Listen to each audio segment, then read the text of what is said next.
యోగ్యమైన వాటిని గూర్చి ఆలోచన కలిగి ఉండుడి.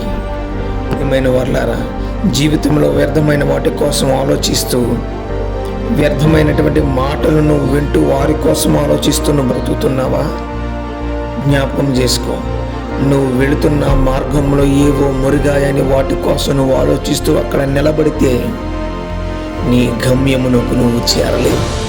ఎవరి కోసమో నువ్వు ఆలోచిస్తూ ఉంటే కనుక నీ గమ్యాన్ని నువ్వు మర్చిపోతావు. వేటి కోసమో నువ్వు ఆలోచించుకో. వ్యర్థమైన వాటి యందు నువ్వు లక్ష్య పెట్టకు.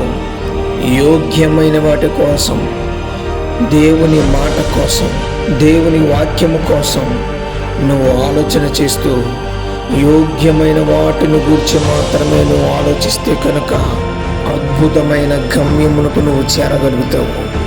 ప్రభువైన యేసుక్రీస్తు నువ్వు ఎదుర్కొనగలుగుతావు.